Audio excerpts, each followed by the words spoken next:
الترجي يفوز على الأهلي بثلاثية والأهلي يودع بطولة دوري أبطال أفريقيا وشوط ثاني كارثي للاعبي النادي الأهلي. كابتن بلال، زي ما انت قلت يا كابتن اسامه، شوط ثاني كارثي من لعيبه النادي الاهلي وحتى كمان مدير فن النادي الاهلي. يعني الاثنين مشتركين في انا بسميها جريمه دي بصراحه بمنتهى الامان. يعني لو احنا بنتكلم عن الشوط الثاني فده جريمه في حق النادي الاهلي. لما يكون شوط اول انت بتلعبه بالشكل ده مسيطر، طبعا وشوط ثاني انهيار تام بكل المقاييس.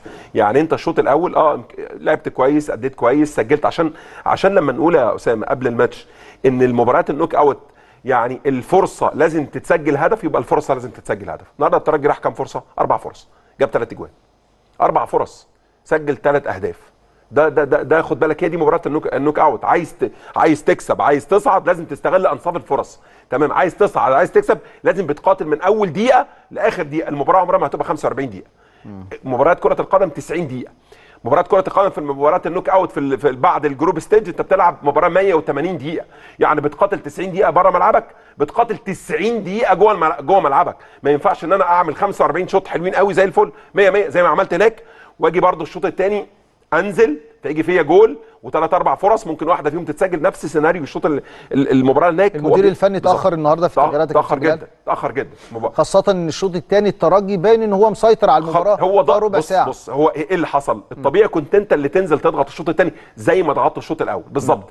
اللي حصل ان الترجي هو خد المبادره، ابتدى يضغط عليك، ابتدى انت زي ما انت قلت كده يا اسامه، الاربع لعيبه معلقين قدام، تريزيجيه معلق قدام، زيزو معلق قدام، بن شرقي معلق قدام. خلاص انت فقدت عناصر مهمه، اماكن مهمه جدا في الملعب.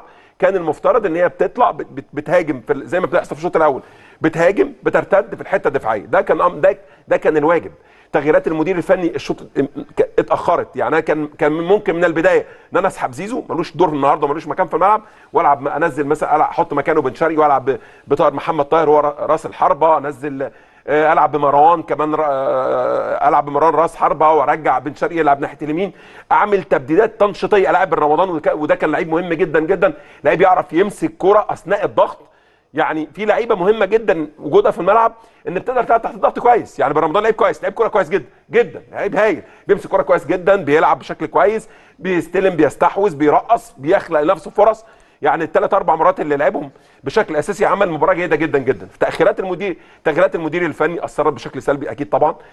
الفرقه كمان يا اسامه ما تتحملش ان امام وتريزيجيه وبن شرقي وزيزو يبقى الاربع لعيبه الشوط الثاني ما بيدافعوش.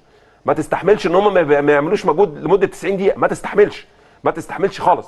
عشان تكسب مباراه افريقيا بقت صعبه جدا جدا. وانا قلت لك قبل الاستوديو، قلت لك الفرق شمال افريقيا بقت بتلعب بره ملعبها افضل من جوه ملعبها. خلاص الضغوطات بتتشال من عليهم، بيلعبوا جيم كويس، عندهم شويه مهارات، بيلعبوا على الهجمات المرتده. انت النهارده غلطتين، الغلطه الاولى من بن شرقي باص غلط، الغلطه الثانيه من ديانج كره مقطوعه في نص ملعبنا. الاثنين راحوا بهدفين، الاثنين. انت رحت 7 8 فرص حقيقيين ما قدرتش تسجل منهم غير هدفين اثنين بس، غير هدفين اثنين بس للاسف الشديد. يعني لا، لازم اعاده نظر مره ثانيه. ما اعرفش يعني ايه اللي ممكن يحصل بعد كده في الفرقه. في تغييرات؟ مفيش تغييرات، الامور هتمشي بشكل يعني ماشي حسب تقييم اداره النادي الاهلي اكيد طبعا. ولكن ده درس قاسي جدا جدا جدا اللي حصل الشوط الثاني من اللعيبه المدير الفني. ده جريمه في حق النادي الاهلي، دي من وجهه نظري الشخصيه. يعني اسمع رايك كابتن حسام عاشور. لا، زي ما قلتوا طبعا شوط كارثي بالنسبه للنادي الاهلي. اللعيبه ما عندهاش اي مسؤوليه خالص. الشوط الثاني المفروض احنا كنا ننزل، احنا اللي ضاغطين عشان نجيب جون تاني يبقى 2-0 لينا، تسهل الدنيا. بس اللعيبه ما عندهاش اي مسؤوليه. حتى المدرب يعني بيتفرج زينا. يعني انا بحس اللي هو ما بيحمس الدنيا، ما فيش كلام، واقف على الخط ما بيعملش اي حاجه خالص.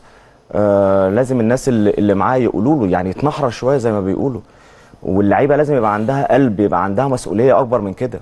يعني انا شايف الوحيد اللي كان بيجري وعايز هو تريزيجيه. انت عندك 9 لعيبه ما يعني في الشوط الثاني لا، دروب غير عادي. يعني احنا قلنا الشوط الاولاني كويسين وبدانا كويس، لكن الشوط الثاني يعني الدروب ده كان باين جدا. فلا، حاجه صعبه جدا. انا ما اعرفش يعني قرارات الاداره ايه الفتره اللي جايه، بس لازم المدرب يبقى عنده يعني حميه شويه، واللعيبه يبقى عندها حميه شويه. احنا متضايقين وكل حاجه، بس لازم الفتره اللي جايه الناس تفوق يعني.